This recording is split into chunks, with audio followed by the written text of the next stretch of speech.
And I want to introduce the wonderful JP Flaum. Look, JP and I have known each other for about 25 years. We actually went to business school together. And JP is also a member of my council. Many of you don't know this, but I have my own council. And we've been working together for 15 years with a small group. And in fact, at this point, we're meeting every Saturday. And it's been very, very powerful. And we're about to roll out a plan for all of the councils to meet virtually weekly during this crisis, given how powerful this experience has been for both JP and me and the other members of our council. So JP is the Chief Executive Officer and founder of Green Peak Partners. He guides the strategic direction of the firm and also, directly coaches a number of high-profile CEOs. He's done a number of things in his career, but has now been running this high-end coaching firm, JP, for, is it 15 years now, or what's? Yeah, about 15. 15 years. He's written articles for the Harvard Business Review. He's been keynoting at a number of conferences and is seen as a trusted advisor to a number of the leading private equity firms in the world. And in fact, he and his firm help those firms identify or at least acknowledge and vet the management teams of potential targets, and then work with those management teams post-acquisition to really, fire on all cylinders and get to the exit strategy. He's just, as I said, a personal friend. And when I asked him if he would be willing to share what he's working on with CEOs, he graciously agreed to do so. So let's give a warm CG welcome to the wonderful JP Flaum. Yay. Thanks, Phil. Thank you, JP. Wonderful. Good. And can you see, are there actual other humans other than the four of us on this bridge? We can tell that. Oh, yeah. Yeah, we've got 26 attendees plus some more people down in it. Yeah. Awesome. Hey, great to talk with you guys all. So thanks for joining. I just want to mention one thing. Even though Phil and I have been friends for a long time, and in this particular council that Phil organized, maybe your very first one, Phil, or at least the formal ones like this, that I'm honored to be part of, is we in no way recommended that Phil wear those glasses today to this video. So that's all kind of off the record, off the council guidance that was provided, maybe internally.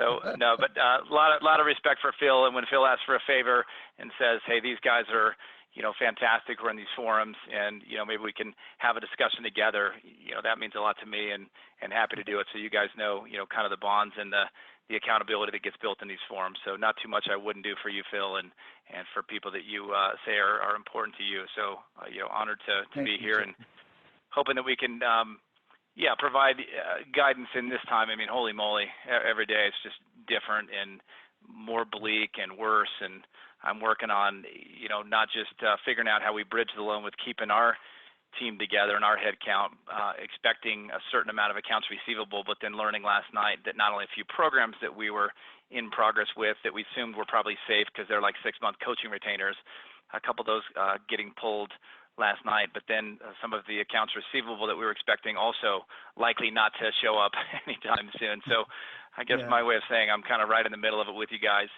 And a lot of the CEOs, whether they're from, big companies like some of the ones that Blackstone and KKR have brought us to or introduced me to, or, smaller ones that, that are literally just a handful of people, we're all in the same situation here. So my hope is that, I can provide just a few things. Some of it's come from my 20 years of being an executive coach, and some of it's come from my last 7 days of interacting with CEOs who are, under the same pressure that we're all under, and be a little bit of the bumblebee going between the flowers, spreading some things. And then, also some discussion that we'll have between you guys, as leaders. Obviously, you're all doing different great things to lead in this time. So I want to start with, I just wanted to add a couple of things. Sure. One of our other classmates from HBS, Melissa Norcross, has written in the chat to thank you for showing up today. Hey, showing some support. I love it. And then I think there's a way for you with your PDF here to go into slideshow mode or screen, I think. Yeah, there you go. Full screen mode. There you go. That better? Perfect. Yeah, great. Perfect. Yeah, I'm working with Phil on his fashion. He's working with me on my technology, so we're a good combo. Good. Keep directing me on wait any a of that minute. stuff. We got, and Jeff Kupieski is here with us, also another HBS 98. Hey, all right, love it. Hey, can I start with one thing I start every coaching program with, and I think it's relevant now, maybe more than ever. And whether it was the CEO of General Motors or the CEO of a startup, I started the same way, which is letting them know about two key human fears that we all have. And gosh, especially when the world's in a fearful place, it's important to know. But you may have heard them before, but here's the two, and I've seen them with every leader that I've worked with. Number one, I won't be good enough. Okay, so in some material way, I'm not enough. And the way this shows up usually is the imposter syndrome. You know, if they only knew what an idiot I was rolling around the living room floor with my golden retriever, they'd never let me run this company. They'd never let me be VP of sales or marketing or, you know, these other things. They'd never let me, you know, step up in times of crisis, or they wouldn't pick me or choose me because I'm not equipped. That's the first one. The second one is related sometimes. It's sometimes distinct. Is number two is I won't be loved. So in the business sense, we don't call it that, but of course, because we're professionals with fancy, you know, sport coats and occasionally ties and that sort of thing. But it's this: I'll be found out, I'll be rejected, you know, I'll be fired, my spouse will leave me, etc. So now more than ever, if you're feeling, you know, one of these two things, I don't really know what I'm doing. Can I handle this? Will it lead to a bad outcome? Like I will be fired, my company will go under. You know, really serious high-stakes things. Know that you are in great company. I've worked with a lot of great leaders. I take a lot of pride in taking my own medicine on these things and in trying to be a strong leader, and I'm feeling those things too, you know, despite being, you know, through a couple crazy, like 08, 09 type moments, you know, I'm feeling that too, and so are the other leaders, even the fancy ones with the, you know, kind of the famous ones with titles that we'd all respect and companies we'd all, you know, appreciate. So if you're having some of that, know you're in good company and you step up anyway. You know, if you're just sitting on the couch watching TV, it's pretty easy to think maybe I'm enough. I can watch TV just fine. But if you're trying to do anything related to leadership, you're going to have these two. So one of my clients was so relieved when he heard that. He goes, gosh, that's great. You know, I've been feeling that and others do too. It's just kind of a relief there. And a week later, he called me back and he said, hey, JP. I said, what? He said, I still have it. I said, what do you mean? He goes, no, I still have it. The thing where I don't feel like I'm enough for the imposter thing. I'm like, oh, gosh, sorry. I'll call everybody John fictitiously here anonymously. I said, John, we'll always have that, especially as you try to do bigger things, you know, start this new thing or, you know, put yourself out there in some way. So we're going to put ourselves out there as leaders and know that, you know, it's kind of a take a breath and go anyway. Courage isn't the absence of fear. It's, you know, going forward even when you're scared. So if anybody's scared on this phone call like I am, you know, that's part of what this council forum and environment is about, is knowing that we're in good company. No one's exactly prepared for this. Phil, I don't remember this class at Harvard Business School where you and I were together on how to deal. So anyway, I just want to reset that first and foremost, and then I'll talk about a lot of. I think they're realizing they're adding it into the curriculum now, JP. Yeah, exactly. Where I want to go next is coaching, so executive coaching for me and, you know, facilitation of C-suite teams, et cetera. Most of the work we do is around mindset. And so the people that are on this phone, the people that we work with, you've got plenty of IQ, you know, plenty of horsepower, plenty of knowing how to do things. But if we can help shift your mindset, or you can shift your mindset ultimately to a more empowered place, usually that's where the magic happens. So I am working on a book now, which I hope will be helpful to people that can't afford a 6-month executive coaching program with us or others. But the reason that books don't work the same way is that you usually can't read a book about, you know, JP's top 20 ways to delegate while keeping control or something. You know, if we shift a mindset for a leader on what it means to delegate, they'll be able to come up with 100 ways to empower people, put the company first, the only way to scale, et cetera. So it's a lot around mindset. Then they'd have 100 ways to do it that work for them and their company. And so this call and anything people do with me is generally around a mindset thing. So it's not going to be a checklist, even though I did give you guys a checklist of questions. You'll notice a lot of those center around what's the mindset you need to have as a leader, especially when the stakes are high, you know, especially in times of crisis, that sort of thing. So a couple of things we'll do today are around mindset. And then I did want to give one really practical, I guess it's sort of a tool. It's more of a process that any of us can do. I'm scheduled to do it actually with my own team next Tuesday. which is really an on-the-business session. We're usually so busy working in the business or so busy fighting fires in the crisis that we either don't know to or sort of don't get to or forget to hold an on-the-business session about something that matters. And one of the things that I'm going to encourage everyone to do on this call is hold an on-the-business session with your team and people on your team with their teams and so on down the organization around how do we really be as effective as possible during this time. And it can center around anything from how do we get together, how do we work virtually, how are we going to support each other, how do we need to lead, et cetera. And we do that with companies anyway in normal times. We call it a team charter. But it's time to update your charter or do one if you haven't had it, especially in the midst of this kind of chaos. So that's the exercise I want to do. So there'll be a mindset one that centers around focus as well as a name tag, and then there's a on the business session. So Phil, that was my plan for the next 45 minutes here. Great. Are you good with that? Yeah. Cool. So here's some questions I'm hearing. For those joining by phone and not video, there's things like, how can I best lead through this uncertainty?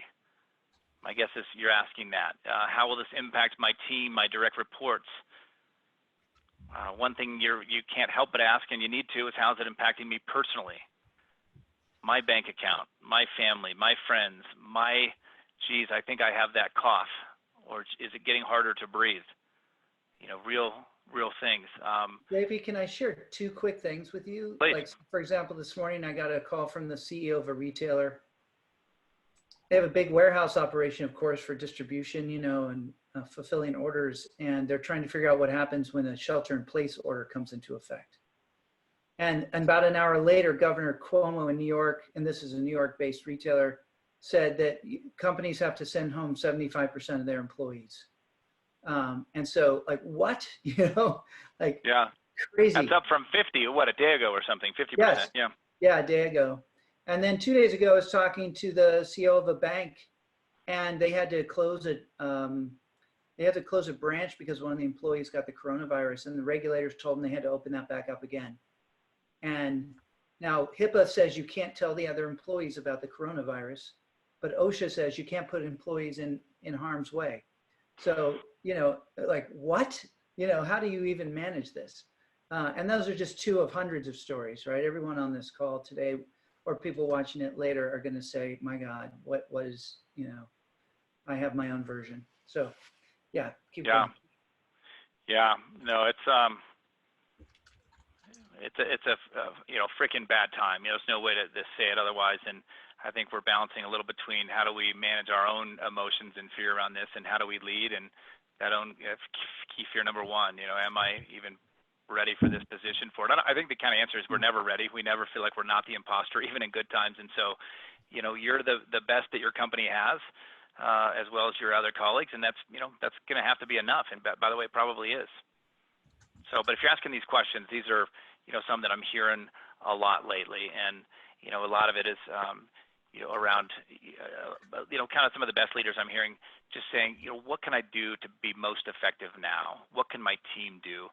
And it's a question like that, and it's I take it for granted, these coaching questions, but they're normally open-ended. They're normally focusing you on what you do want, and they're not questions that are focusing you on fear and what you don't want. Like, you're not focusing on a question like, how did this happen? Okay, there's an example of a less effective question, because you'll come into, it happened because the world's bad, or I wasn't prepared, or I should have started sooner, or I should have done this or that. It's not going to help you. Or questions like, how bad is this going to get? You got to ask that periodically so you can do some planning on, is it 2 months or 6 months or 12 months? But you can't stay there very long, or it's not going to help you, because you're going to say it's going to get really bad. It's going to, so questions that are around what do you want and open-ended are the ones that are going to help you and your team the most. How can I best lead? What do I want to have be an outcome of this in 6 months? What does my team most need now? These are going to give you specific actions that are going to lead to good things. Yeah. So one thing I want to mention today, this is, again, real quick, there's a couple phases to this. I think a lot of us are in stabilize now, but there's stabilize, build momentum, and sustain.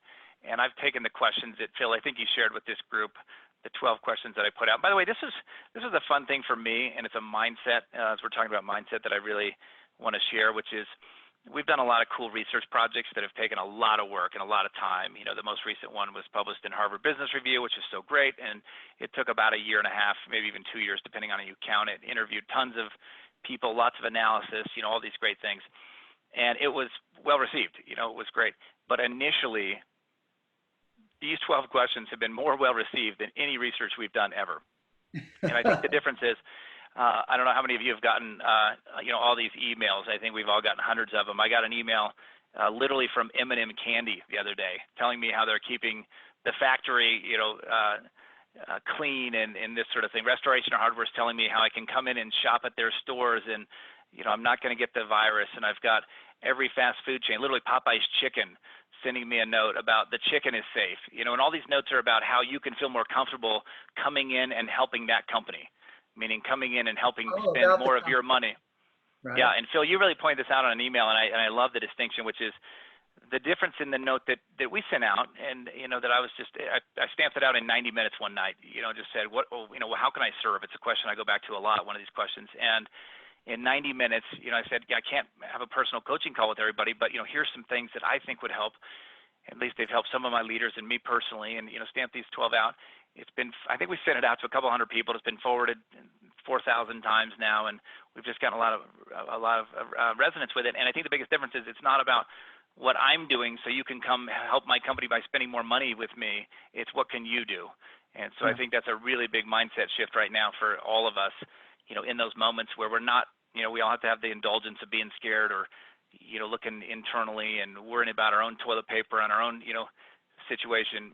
But mostly if we can shift to, you know, how can I serve in some way? And I think this is the Uber question that'll guide a lot of, you know, a lot of the behavior that you want.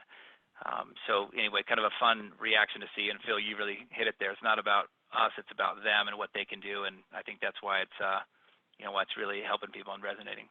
Yeah. So the stabilization phase, you know, again, you can look at these things later. We sent this document to everybody.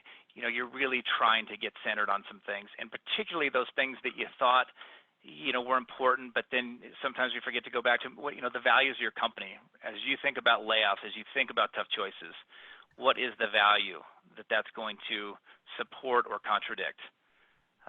You know, we've got 5 values around, you know, engaging courageously and build trusting relationships. Well, those can sometimes be at odds. Is laying somebody off going to build trust or erode trust? If we don't engage courageously and make tough choices now, we might be out of business. You know, how do we balance those things? But we're really going back to the anchors there. You can see some of the rest of these. A lot of my CEOs were beating themselves up about stuff. That last question under the stabilization phase, not real helpful. You know, what could I have done differently? Why did I get here? How did I mess this up? But instead, what do I need to let go of? You know, where do I need to forgive myself a little bit? Yeah. And once you do that, you can say, okay, great. Nobody saw this coming, you know, in the way that we needed to, et cetera. So there's these 3 phases. You can look at these questions later. I want to hit to something I've been doing, which is number 1, which is just that perspective. And so the biggest thing to change a perspective is to ask a question. We can do it in something like a marriage. So, you know, what's tough about being married? And people can go there really quickly. Oh, it's tough because, you know, geez, you know, you take each other for granted, and we have these different expectations, and you're Italian and I'm German, and we have different ways to argue, and it's hard to share space and, you know, put the toilet seat up or down or closet space or who knows what. And we can really start to feel differently based on that perspective of, you know, marriage is tough. You know, what's tough about being married? I can very quickly shift somebody who's married to, hey, what do you love about being married? Brittany, you're newly married, so you can, you know, do this one. You know, what do you love about being married? What's great about it? And you can come up with some things you really like. You know, having a partner for life, and especially during these times, having a support system, and you know, having someone who you know you can learn from, et cetera. You know, there's these things. So if you want to change your own perspective or someone else's, a question's the fastest way to do it. So what sucks about this? We can feel real crappy real fast. Hey, what might be a silver lining to this thing? However small, that we could be focused on to give us a little bit of energy and momentum. What else? What else? What else? So these are the best coaching questions. They're a focused question, and then you just ask what else, and you sound smart. And you're not, because you're not solving anything for anybody. You're the client or your team member or your colleague is, of course, coming up with the ideas. So we never give, rarely give a bunch of answers. We mostly give questions. So there might be a question here that would allow you to have the perspective you want. How can I serve is one of my most common ones because it's just so applicable in so many ways. Coming into this call, how can I serve? You guys are amazing with amazing backgrounds, all different companies. I don't even know who's all on the phone, but Phil tells me, they're amazing people on the phone, and I trust that. And my hat's off to you guys for even saying, hey, let me learn something in the midst of all this. So my perspective often is how can I serve? But, what does our team really need now? How can I connect with each person individually? What do I most want for, how can I best accept help during this time? These kinds of questions. So I want you to really be aware of they call it self-talk, but in my case, it's very specifically the questions you're asking yourself. So usually it's a perspective one that'll kind of be the most useful. Okay, so maybe a perspective now can be how can I learn the most in the hour-long call that I'm on? And the end of it might be what can I apply immediately, even one or two things that I've learned. And JP, I just want to remind people that as you're talking, if you have questions, feel free to put them into the Q&A or the chat, whichever works for you. And we're going to have a Q&A section, but I may bring it up as JP's going along as well. So, great. Let me give the part two here, the tool that I want to give people, because the identity third piece can take as short or as long as we want because it'll be more interactive. I'm going to look to have a little fun with coaching one of you on the call that volunteers to kind of work through this name tag thing, because while I'll be working with you specifically, everybody will be getting the value because you'll all be thinking of what it is for yourself as we do it with Susan or Johnny or whoever has the courage to raise their hand here. But first, on number two, this team piece, I want to give everybody a practical tool that if you haven't done it or a version of it, I want to encourage everybody to do. And the tool is around creating a team charter. This would be something I'd advise for any company to do, any senior team in particular to do, but it could be a team, down the organization as well. Most of our clients, just our C-suite teams, but it works at all levels for all managers. And it's basically an on the business versus in the business activity that you can do to both codify what might be most useful for something and get buy-in at the same time, because both are important. So you could do an on the business session on what are the potential silver linings or opportunities that are going on in the midst of this crisis? And if you got people together for 30 or 45 or 60 minutes, you could brainstorm some incredible things that might be there, and like two of them might actually be useful. So we did that as a team, and we've realized that a lot of the help we can do around things like this. We are quite experienced with individual CEOs and leaders, teams themselves, and cultures and organizations, and we can pivot our private equity due diligence tool to help people have a readiness type of a readiness diagnostic for getting through this crisis. And we have a lot of the same interviewing capability, a lot of the same automated surveying capability, these types of things, and then a lot of that facilitation and coaching capability to help teams really bond together during this time instead of fall apart. And so we've retrofitted that, more mainline service to have a very specific use in this time, and we're codifying that, even as we speak. But we've already got one of those underway. So that's an opportunity that we came up with a week ago when we were doing this kind of brainstorm. So you could do it on anything, but what I want to suggest you do it on here is the team itself. So because we're in a new environment, because we're probably literally not just a new environment of the world, but a new environment of, like working from home or whatever it is, how do we most effectively work together? So this is where a question drives the focus. So you want to do it on a question. And the question might be something like, how can we most effectively work as a team now to be in a position to thrive, coming out of this? So it gives you a little bit of what do we do now, but with a mindset of we're not just doing it to survive. If you're just doing it to survive, maybe just fold it, shut it down. If you're doing it and you're hanging in there and doing all these tough choices and all this hard work, let's, for ours, we have a value on how can we preserve every job during this phase? How can we, not value, it's a goal for this phase, and how can we come out of this roaring in 6 months? I don't want to come out of this limping. I want to come out of this roaring.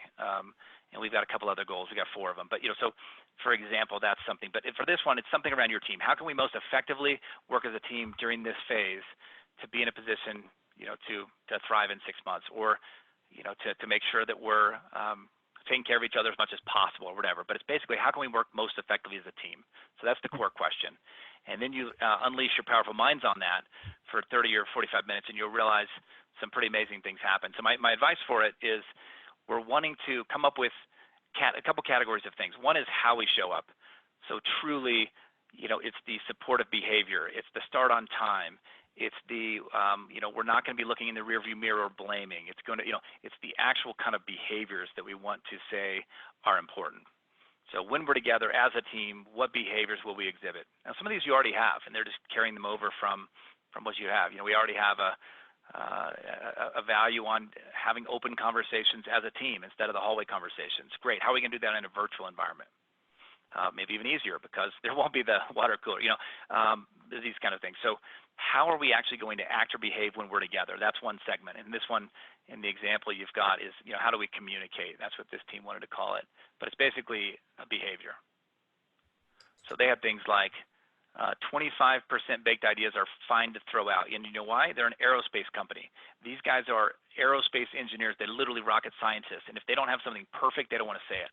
So we had to actually have a value or, kind of a declared norm around, if it's only 25%, for them, of course, it's going to be 75. It's never going to be 25 because these guys are that way. But if the bar is low, 25%, you get all these cool ideas. If you let them, kind of do what they were doing, no one would say anything unless they already had researched it 100 ways to Sunday and it was perfect. So category 1, activities, behaviors. Category 2, the cadence. So truly, how often do we want to show up? In a normal environment, this is what do we do weekly, monthly, quarterly, with the offsites, and annually.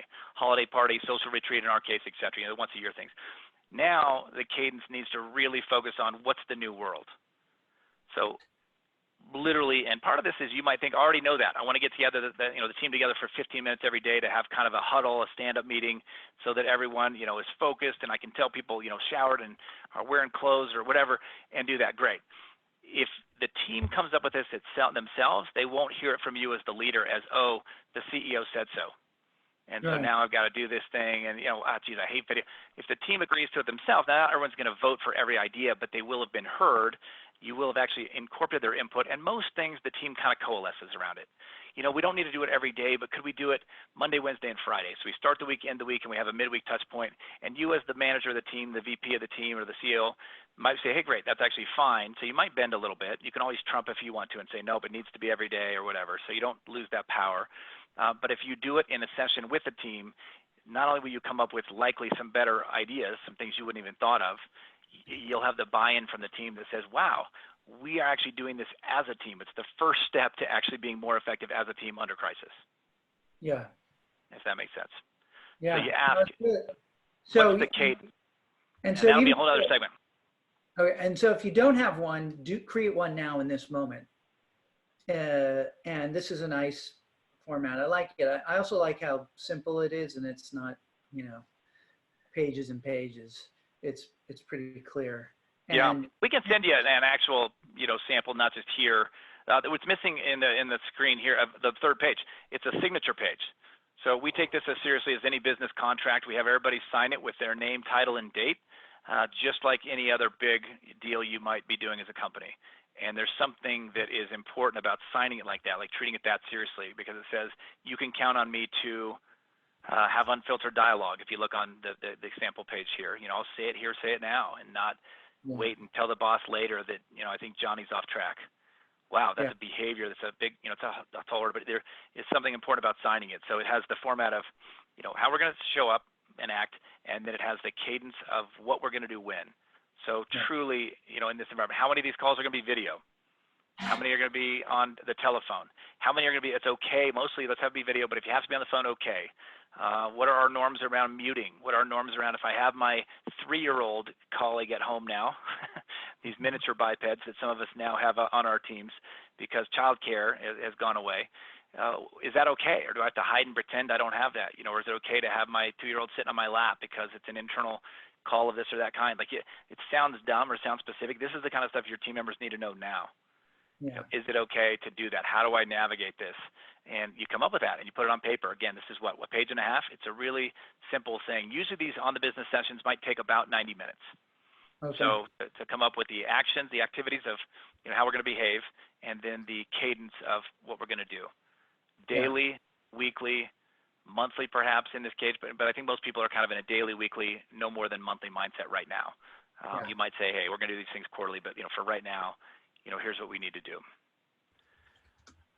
Questions or comments on this, or how many, from people maybe who have done something like this, what's worked? It's great. And by the way, Melissa is asking for an editable version of this if possible. I don't know if you have that, like in Word. Melissa's always been a little greedy like that. I don't know. Yeah, Melissa, we can send out a sample of these. So Charlie, I'll give it to you to pass out to people, but one that can be in a Word format, just so you have an example to get started. The other thing that we have on this is a third component. It's optional. It's kind of the scope segment, which is for this senior team or for this finance team or whatever team it might be, what do we really want to focus on during our limited team time together? And what do we want to not waste time on during our limited team time together? And really clearly define that. So sometimes teams will say, certain promotions at a certain level need to be discussed by this team. We don't need to have you do in budget spend on whatever, just do it. Although now you might need to. So any spend over whatever, you might adjust that now because every penny matters. And so we might need to have a conversation about that. So if you want to add that too, that would be the third piece of this thing. But the first two are most important. How are we going to show up? And the how really, how are we going to show up, and then what's the cadence? And how you show up, again, might be something around how are we really going to support each other? So I might ask that question as you're doing that. How are we going to make sure that this team is even stronger, coming through this than we are going into it? What would ensure that? We're going to have, a buddy system, and we're going to, rotate that every week. So for this week, my buddy is Susan. I'm going to check in with her, vice versa. Next week, my buddy's Billy. Cool. I wouldn't have come up with that, but one of my teams came up with that. So great, we're doing that. But what are these ways we can stay connected, especially in the virtual environment, especially when people are freaking out way more than they will ever tell you? Yeah, let's pause on that last point, by the way. I think this way more than they will ever tell you. People know this. I've done therapy for 30 years. So I've gotten, it's taken a lot of work, but I've gotten better at being aware of when I'm upset. Because it's not just that they won't tell you, they often won't tell themselves, right?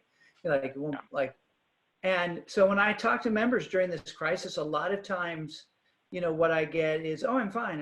It's great. I'm fine. And I that's not true. That can't be true.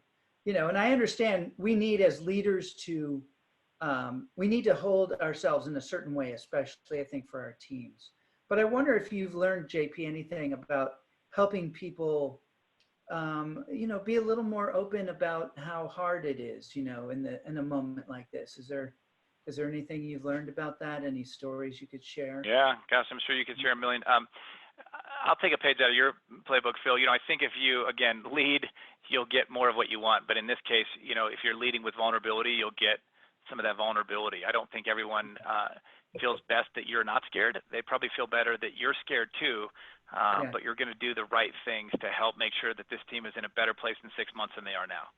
Yeah. As far as a team. Now, as a business, we're going to have to make tough choices. So there might be some things around you leading with vulnerability. I'm dating someone now who is a nurse on the front line that does anesthesia.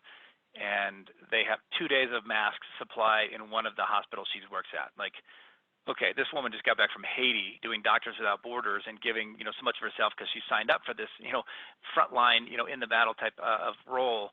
But now if you're going into battle with no armor, I'm starting to say, hey, that's not okay. And, how do you do that? And my team's like, how's Andrea doing? And they're worried about her. And I'm sharing that I'm worried about her. And God forbid, I am exposed to and my kids. And so, sharing some of that allows people to say, oh, geez, yeah, and I'm have that too. And there's just something really human that happens. But I think if you lead with some of that vulnerability, you allow it to be safe for others. I think that's so important. Thank you. And I just want to note, Paul Hunter responded to an earlier point I just want to share in the chat. When he says, one thing our team does to ensure that we're all on the same daily cadence, taking lunch at the same time, being available online at the same time, that helps us avoid productivity loss to people being, unavailable, because they're on a different cadence. Yeah. So I thought that was That's really a cadence. Yeah, we all do a virtual lunch together at 1 o'clock Eastern. And so we all have that 30, 45, or 60-minute lunch hour together. I love that idea. I haven't seen that done yet. I love that. Jonathan we're Sullivan, kind of on hand. This team charter elegantly captures the key things that his senior leadership team has been talking about recently in an effort to improve our performance. He says it really resonates with him. So really helpful. Yeah. Cool. What's fun is, it's something that you think teams do. Most teams don't have a team charter. And so when we Yeah, go to a we senior don't, team. like, we need this Yeah. like right now. Yeah. I made Right. a mistake on Monday. I was so tired and I got reactive to one of the team, and it was like, and I apologize, but it's like, it was our expectations, were out of whack. And, sometimes our nerves get frayed. It happens to me. I work hard not to let that happen, but once in a while I'll be an idiot, and I have to apologize and then see if we can, go forward. And we did end up having a really intimate conversation, and really cut closer to the fear that each of us was feeling, frankly. But I think this is fabulous, and we're gonna do this now, like, after we get off this call. Yeah, love it. And I think Sarah, you're on from our team, who helped create this and leads lots of these too. I wanted to just acknowledge you for helping me put these pages together. And that's another example. Like, I'm certainly not doing anything on my own. All of this is like the ask for help thing that the councils is built on. It's amazing. One of those questions that we provided is around asking for help. And if you ask for help, I mean, not only do you get the help, which of course is the obvious part, you'd be amazed how people really feel more connected to you then. You trust them enough to ask for help. You aren't invincible and know-it-all. You need them. You actually, have this chance to build a connection, which is interesting. A lot of people think if you want someone to feel closer to you, do a favor for them. It's actually been studied to be the opposite. If you want someone to feel closer to you, ask them to do a favor for you. That's because there's all this trust and this, you value them, and kind of thing, this humility around that. And then there's also a cognitive dissonance that says, why am I helping JP? Oh, JP must be worth helping. That they have to rationalize in their own brain, and and then you get there. So it's a pretty cool piece of this. So if you do this again, 90 minutes, someone has to take the lead to put it on paper. You maybe come back a day or two later and say, hey, do we capture it right? What do we want to tweak? And by the way, I've added a signature page, and we're going to send it out to everybody for their virtual signature to, print that page, add their signature, we'll combine them, and then you're off and running. And at the end of, whatever session you decide to, you might incorporate a check-in thing. At the end of each of our 60-minute weekly meetings, we're going to check in and see how do we do on this thing, and where do we need to tweak or improve. Yeah. So, and you'll have the benefit of not only getting really codified on how you're going to act, especially now. Especially if you do this now, people are like, wow, okay, cool. You're taking it seriously. You get it. You'll have the team really bought in, and that's the really key piece. Because a lot of leaders are saying, hey, here's our new mandate. You're going to do this or that, and here's how we're going to reply, and here's how we're going to do stuff. And it's great because the clarity is important, but even better if you decide most of these things as a team, because then you'll have the buy-in, even though not everybody got all their way. Most people, everybody got to have input, and most people got to at least influence the thing that ends up being kind of the consensus of what you put together. Cool. So that is that. Yeah. There's more in here that I had missed. So our member Summer Koide is asking for virtual sessions. Like, if you're doing the sample team charter, do you recommend an in-session collaboration or doing individual pre-work in advance of the session? Do you have thoughts on that? Yeah, great topic. Great question. I do have a process point on it, which I could have mentioned, so let me do that now, which is the way I like to see this at the beginning is you say, here's why we're doing this. Here's what we want to have at the end of it. And by the way, here's a sample. If you want to send out the sample, we'll send to you. This is important now more than ever. We should have done it before, but let's do it now. And then the other thing I like to do is I say, hey, before we have any kind of groupthink on it, I'd like for each person to brainstorm the two topics. First, and you can do them one at a time or do brainstorm both and then jump into it. But hey, the first one we're going to start with is the how we show up. Because again, the behavior matters the most. And just privately for about 3 minutes, let's everybody write down, 4, 5, 6 ideas on how we ought to show up. And then we'll go around and get a few of those ideas, because if you just start with the ideas, God forbid, if you're the leader, please speak last. People will just say, oh, yes, boss. Of course we ought to assume positive intent or whatever. So if you start with an individual brainstorm and then ask people to participate and go around and say, okay, John, what did you have? Just maybe each person give one as you go around. Okay, who had a second one? Okay, let's get a few more of those. And then in a virtual way, you can put them up and start to affinitize because they'll start to overlap. Hey, does anybody else have any unique ones that you really felt passionate about that we haven't captured yet? Okay, great. Now we'll get number 9, 10, 11. Cool. Now we can go back and say which ones really resonate for people.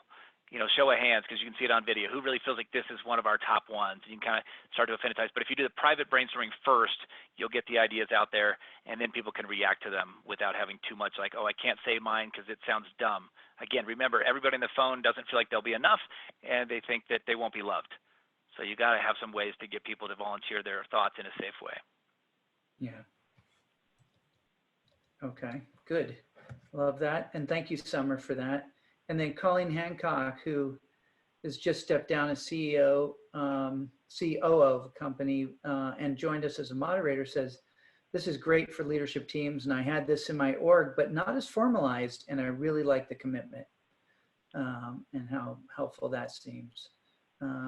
Yeah, I think I got it. The cool thing as a leader too, that's sort of a humble thing, which is you're saying, hey, for most of this conversation, I'm just going to wear my team member hat. There may be a few places where I've got to put on my VP of finance, kind of the boss or manager of the team hat, or my my CEO hat. But for the most part, I want to say, as a member of the team, how can this work best for the team? And then I may realize that you guys all want to do Wednesday at 2, and I've got to do Wednesday at 11 just because it won't work otherwise because I've got this board commitment. Cool, but people will really understand that. You'll be surprised, and the most times people will actually step up in the ways that you would want them to. They'll want to have meetings. They'll want to connect. They'll want to, they'll have cool ideas that you haven't thought of. And most of those you'll be okay with or mostly okay with. So you might say, hey, great, I would have picked 11, not 2, but 2's fine, cool, and this other thing, So, and then you'll say, here's one thing I do need to add with my CEO hat or boss hat on, whatever manager hat on. One thing I'm going to be looking for everybody to do is to bring an agenda to these one-on-one meetings with these 2 topics answered or something, that is important. Yeah. Okay, let me keep moving so that we get to this next one because we've got about 15 minutes, which is, I never sell the coaching this way because leaders probably wouldn't buy it, but a lot of the coaching that I do, and whether it's on the individual one-on-one calls, if it's in the full day long in-person sessions where I'm working with multiple stakeholders, a CEO and a board member, or CEO and a right-hand lieutenant, their CFO, or CEO and their team, centers around 2 things. It's identity and relationships. And so people don't sign up to go, oh, I need an identity and relationship coach for, $100,000+ for 6 months. They say, I really want to be more effective as a leader taking my company public, or I want to be more effective as a leader, in doing this, or in a private equity environment. The Carlyle Group recommends, talk to Green Peak or JP, and they go, why do I need that? And then we kind of identify what are some of their core goals. But what's interesting is once we get into it, 2 things happen. One, they hire me usually to be more successful, but the secret thing that I try to give them and usually do is that they get to be more fulfilled as well. So what a cool thing, because a lot of my clients have a lot of money, and when I first meet them, and some sadly later, but a lot of people are really successful against whatever financial metrics or resume accolades, but they're not very fulfilled, and I think that's just a waste of our time here on the planet. And so that's one surprise. The other is that a lot of the coaching we end up doing usually centers around identity and then relationships, because a lot of leadership isn't me on the mountaintop at the big town hall proclaiming things. Now, at crucial moments, it will be, and you may have some of those either you just had or coming up to keep people in the loop and to show leadership from the front. A tremendous amount of leadership is one-on-one. Me in these one-on-one meetings, not formal even, me on a phone call with somebody, me giving somebody some feedback on something, me, with the 2-person group figuring something out. So a lot of leadership is there, and so those are the relationship pieces. But the one I want to talk about here is identity. And so what is my identity as a leader? You'll see the fun name tag here. And it's basically what you may not realize or we kind of forget is that whenever we walk into a room, especially if we're a leader of that team, of that company, you're in a fishbowl. And then everybody's looking at you, expecting things from you, judging you, all the things that we kind of don't want to do, but we do of ourselves and then of our leaders. And a lot of times, if we can shift our identity, meaning even our focus, what is really my role here? Of course, I'm the CEO. Of course, I'm the chief revenue officer. I don't mean that formal title. I mean the informal feeling that anybody's going to get from you when they interact with you. Certainly for the first time. I do these and as part of every onboarding program when we onboard a new CEO or a new C-suite executive.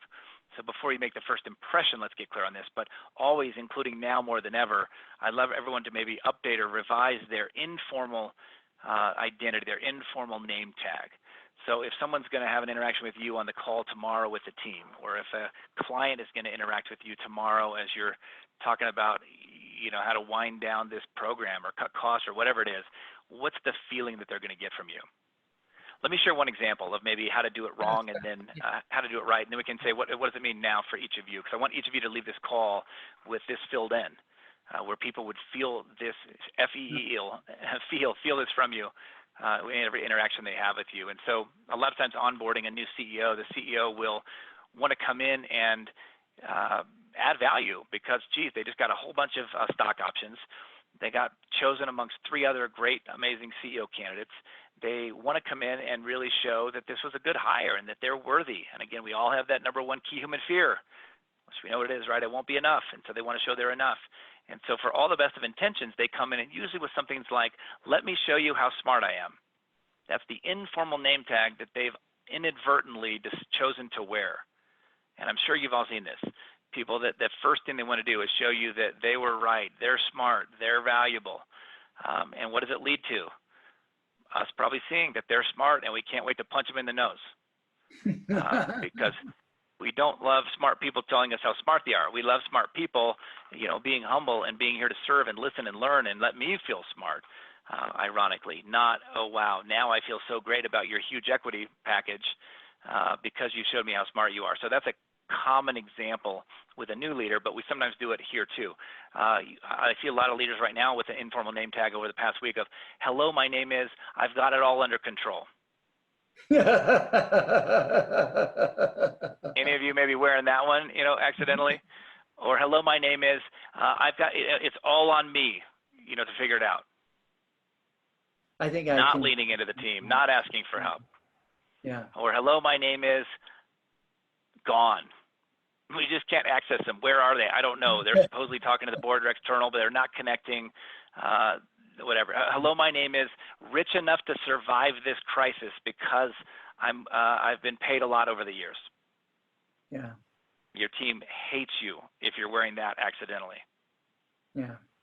Right? Or hello, my name is, I kind of can't relate. Yeah.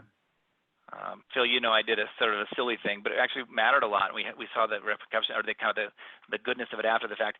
I went because I was out of the country right before this happened, the week before last, and I wasn't aware of just literally I should have been at the supermarket buying toilet paper. Okay, so I got back and I got the message loud and clear. You need toilet paper, and I live in a small apartment, and I don't have a big, Costco-sized stock room of these kinds of things. And so I'm like, holy shit, I probably ought to get online. And of course, Amazon has no toilet paper. And the supermarkets don't have any toilet paper. I'm like, God, this is a real deal. And I just got thinking, geez, I probably need to get some. And then I looked up and there's these disposable wipes, right? These Cottonelle wipes or Dude wipes. I've seen all the brands now. And I'm like, okay, well, maybe that would work. I'd rather not use my old T-shirt in my washing machine if things get really bad. So maybe I'll get a few of these. And I said, you know what? Right after I got ordering from Amazon, I said, I wonder if there's other people on my team that, maybe are just worried about this, even though it seems dumb and it's probably all overhyped and who knows. They probably have themselves or friends that didn't get the toilet paper like I did, and they can't get it now. And so I sent each of them basically equivalent of an Amazon box like this of 2,000 wipes each. It's going to last the family of 4 like a month. And I, had a little cute note next to it that said, for any of you, I don't want anyone stressing over toilet paper and having any trouble keeping your act clean, or something, from JP and the Green Peak team. So everybody got this box. They're like, I didn't think I ordered anything from Amazon. And then people started going, oh my gosh. And partly, some of them really needed it. And truly it was, helpful. Some of it gave it away, but all of them said like, wow, my leader actually cares enough to think of me on a little thing like that. So my name, the name tag was something different. So as you guys think about it, I'd love for everyone to just privately here say, what's the name tag that you do feel like would really empower you and really resonate well with the people around you that need your leadership? So we'll take like just a couple minutes and have you brainstorm a phrase, a word for you specifically. It's great. And maybe ask people to put it in the chat after they've done it. Yeah, great. So let's take before anyone adds it to the chat, because I don't want you guys to bias each other, almost like the brainstorming thing. Let's take 60, like literally 60 seconds and privately brainstorm a couple different choices, and you can pick from them. What name tag might be really effective for you now, the informal name tag? I have one, hello, my name is here to serve, but I think you can do better than that, something more specific or more relevant to you.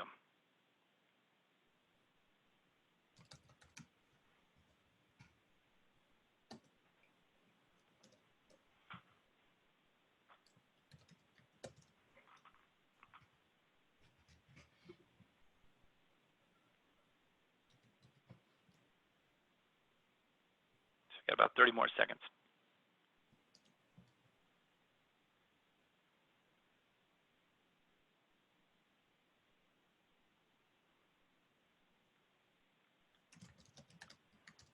Charlie, I'm counting on you to do one too. Yeah, I think I've got one. Okay, good. So in a minute, we'll start adding these to the chat. And here's the part where, you know, you don't get to be invisible. So I'd ask everybody to add it. You know, part of leadership is the courage to just say it out there. And you're going to learn from each other. You know, you may see one you like better. You may, you know, you may tweak yours based on it. But so at this point, I'd love people to start adding a phrase, you know, hello, my name is, and add in the blank, a word, a couple words that could be the kind of identity that you know you'd love to have going forward. Because by the way, if we lock in on that identity, it'll drive all kinds of behavior that we don't have to talk about specifically. It'll literally change. If you come in with, hello, my name is, here to show you how smart I am, you can imagine the behavior versus, hello, my name is, here to listen and learn. Wow. In the first 90 days of a new executive start, you can imagine the different behavior. And I don't need to spell it all out for them. They'll just automatically go there because that's the name tag they're leading. So what if I am living into listen and learn? What would I do in this meeting? What would I schedule this week? You know, et cetera. So Phil, are you seeing some of them come in? Yes. Do you mind reading a few of those out loud just so I can hear them? Yes. Okay. So, calm in the storm. My name is Calm in the Storm. You come first and we'll figure this out together. And the U is capital Y, capital O, capital U. You as in they. Yeah, you come first. Yep. And we'll figure it out together? Yeah. Love it. Yeah. Great. Trying to help my team, customers, and family survive this time. We're all trying to figure things out. Mm-hmm. Here to motivate and empower. And can I pause on that one? That's one I love. It's kind of related to the second one. And you could shorten that probably. And even the survive word kind of takes me to a little bit of a negative place. So if I was coaching you, if I have permission, I might just say the name tag shortened to figuring it out together. You know, what that would lead to is like humility. It would lead to like, you know, asking other people ideas. It would lead to, you know, kind of that feeling of team. And I think that's the essence of what you meant on that one. So if I was going to coach you on that one, I would just truncate it to that because it has the upside of what you want without some of the baggage. Love it. What's next? Here to motivate and empower.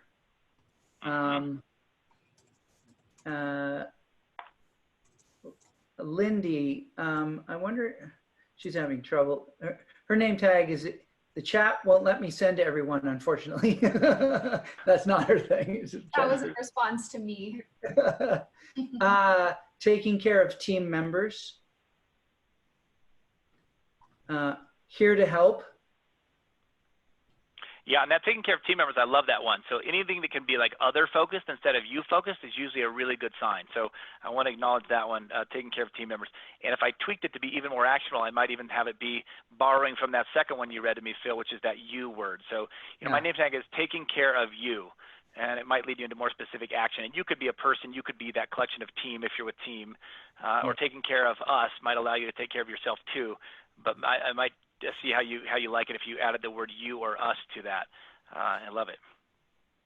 Okay, here to help. Care about you as a whole person. Let's work it out together. That's one. Mm-hmm. Yeah, a lot of together, a lot of team, a lot of us.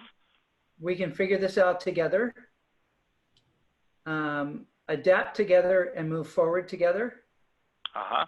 Nice. Here to help folks gather and stay connected. Love it. That was Brittany. My name is here for you, whether you're feeling good or terrible. I can take where you really are. Yeah. That's so great. And I think Audrey wouldn't mind me saying that's from Audrey. And I know the kind of personal crises and tragedy you have experienced, Audrey. And I say this similarly to people, like, you can tell me where you're at. I can handle it. And it can be a real gift to do that. And when I say that, I'll often share with them some of the tragedy I've experienced in my life. And it opens up space for them to be able to talk, to realize, holy shit, this guy I respect has gone through, you know, hell and back. Let's see, here to listen and support personally and professionally. And this is from a scientist on the front lines of the coronavirus, by the way. Help my team and as many scientists as possible. That's kind of gives me goosebumps, I have to say. Enable my team and the company to do and be their best during this time of crisis. Here to partner with you. How can I help you not walk alone? Awesome. I think I know that one. Yeah. Love it. I had one, I'll just give it to a CEO I was working with last week, had one where it was almost like he was being too positive. And so people wanted to know that he knew it was as serious as it was, because I was working with him and, a couple members from his team at the same time. And they're like, hey, one thing, like, we like that you're not putting your head in the sand. We like that you're not going to cry in the corner, but we almost feel like less attached because we don't know that you're seeing it as badly as it is. Don't see it worse than it is as a leader, but you always got to see it at least where it is. And then, maybe the upside. So he had something about his name tag was, this is really serious, but he didn't want to lose the part that was around we can, not be victims, or we can do something. So he had, this is really serious and we will step up together. So he kind of had a both. So you might, if you're at risk of that, and I certainly can be as the entrepreneurial profile of like, hey, it's, it's too, I do see silver linings, not just made up ones to try to convince you it's okay, but I really do see silver linings. And so you might have that one, like that. So you can have a two-step one. This is, I see that this is serious and we will step up together. Or something that's that. But I love the ones I'm hearing. It's around, how can we help? It's around together. A lot of these are really you-focused, so you guys are doing that. And you might catch yourself going, oh, that is a little different. So I didn't realize that informally I was going to the, I'll figure it all out myself. Gosh, I guess I was now that I see this one. Or I wasn't realized that I was going to, this place of fear, and I need a bit more of that optimism. Or I wasn't going to that place of like not showing any vulnerability, because mine was like, oh, I'm perfect. And whatever, so you'll notice, of course, you wouldn't do that consciously, but you'll notice the old name tag, just like the CEO who comes in and says, I'm here to show you how smart I am. Didn't realize or mean to be doing that. But when you do this one, you might notice, you might go, okay, let me proactively put that aside. And now the question I'd love you to ask is pick one, refine it to be maybe short and sweet so you can really anchor on it. And then, write it down, circle it on your pad, write it down, and then, put it in a couple places where you can see it, especially because now you're not worried about people coming into your virtual office too often. And even if they did, you could say, yeah, I'm really anchoring on, this is a leadership focus area for me. And you could even share it with your team, and they could all do one, right? So you don't even need to hide it. But I'd love to ask, what can you do now to actually embody that identity? So if yours is take care of you, what can I do now to embody that identity? Oh, well, you might be my CFO. What can I do to take care of my CFO now? Okay, I could send a quick text. What else could I do? I could inquire about his family. What else could I do? I could say, hey, where do you need help on some of these things? Because a lot's hitting you right now, and maybe me or others can do it. And a lot of times it might be a question type thing. You'll notice I'm really focused on questions. But, and you might even say, what are 3 things I can do to live that now? Now I got to do 3 of them. Just spurs the action. So take the fill in the blank, add the how can I in front of it. How can I live this and say now? How can I do 3 examples of this now or today or something like that? Do you see what I mean? So we can get into action on that identity. And once you do that several times a day, you'll start to live that naturally. So, how can I take care of you? You'll just start to embody that. When people feel it, it's funny. I've had people actually say the name tag something to me, like back to me, almost the same thing I had. I'd never said it. And they said, did you say that? I'm like, no, I didn't, but I'm focused on that. They literally like heard it without me saying it. It's weird how the energy, that you can feel so different in that energy. If I came out of this call today to be like, how can I be so perfect to tell people how to thrive in this chaos because I know it all? You guys would immediately be like, screw that guy. I don't care if he's Phil's friend. Like, I don't even get it. I don't connect with him. But you don't get that sense from me because I don't have it all figured out. I don't pretend to. And I, honor each of you on this call, what you're doing, and we can do it together. So you just feel it differently because my name tag wasn't that, coming onto this call. Yeah. So I know we're at the end where people are probably dropping off. I'm happy to stick around for a few minutes if anyone has questions, but I know we need to let some people get off to the next. Yeah, and I'll stay here meeting with you too. There's some more comments coming. Here for your humanity, here to help you be a stronger you. And JP, I'd love your thoughts on mine because mine was never, hello, my name is Never Walk Alone. And for me and you, but I wonder if there's a negative there, right? Do you think it's stronger if I turn it into a positive? Hello, my name is Let's Walk Together. I don't know. I do. I don't know. Well, sorry. I should be a better coach. How does that second one resonate for you? Let's Walk Together.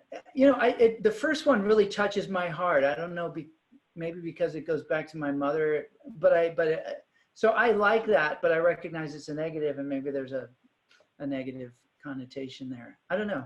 Yeah, that one kind of means something to you, so it's almost like it's become a phrase that's almost like a value to you. So that might be an exception to the rule, because that really means something to you.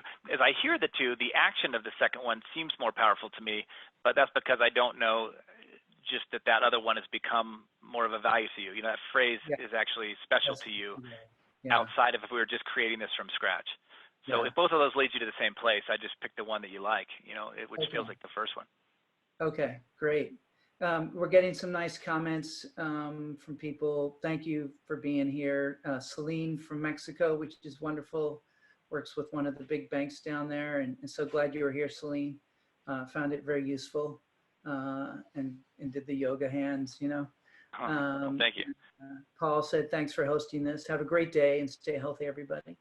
So hopefully 2 tools. We've got an identity tool here coming off this one. We've got a team charter tool.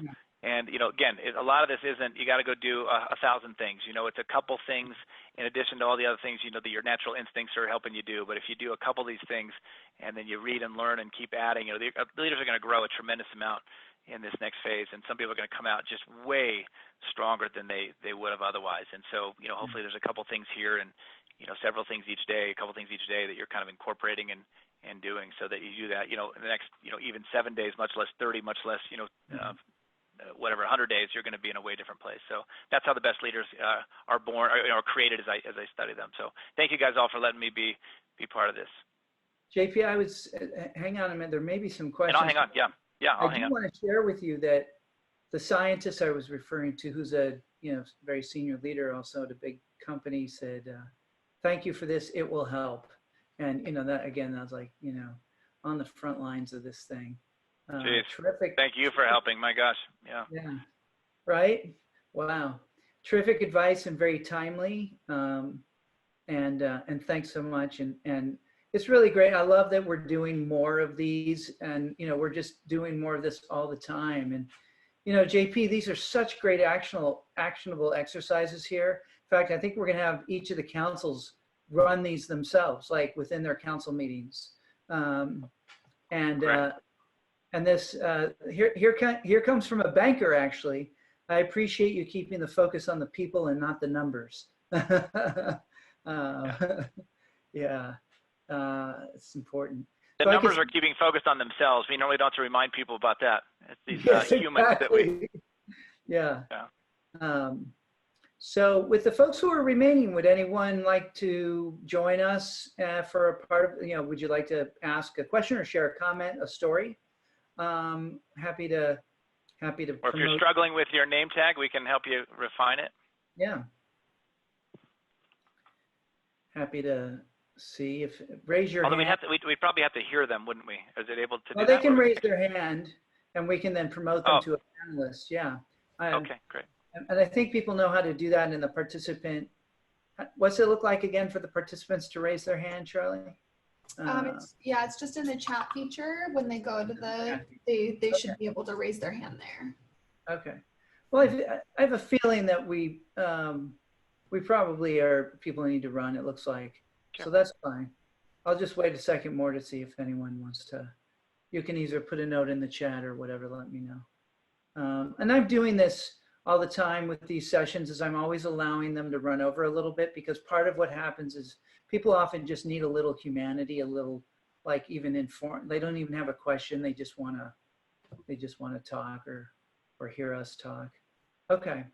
Well, JP, you've really done a wonderful service here, my friend.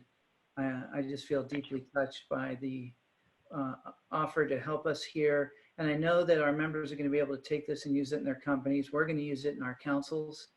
And we're going to walk together here. We're going to ask for help, and we're going to be open, humble, and help each other move through this.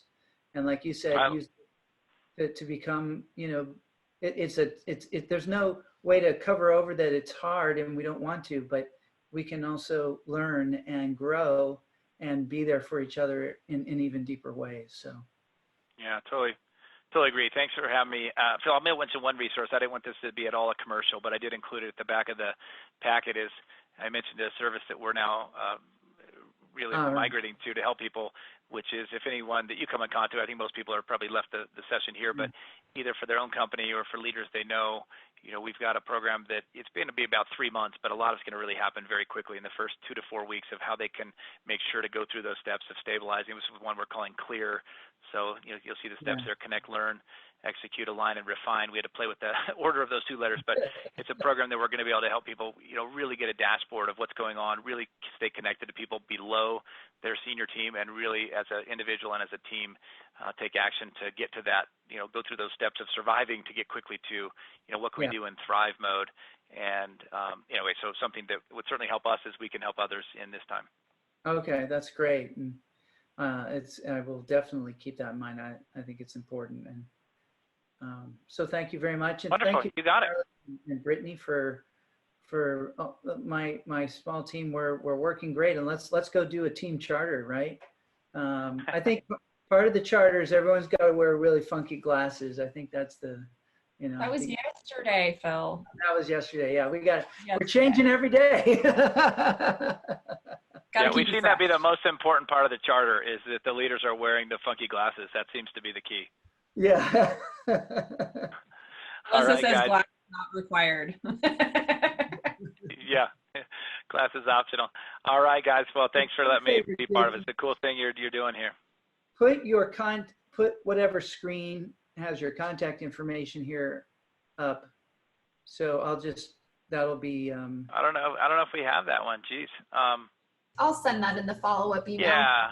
Okay. Yeah. We just wanted to have that be the last slide, but that's okay. Yeah. So Green Peak is a website, and obviously you can get us connected. But okay. Cool. Yeah. All right, man. Well, hang in there, all of us. Yeah, you too. Thanks, JP. Appreciate it. I'll talk to you in our council meeting on Saturday. That sounds good. All right, guys.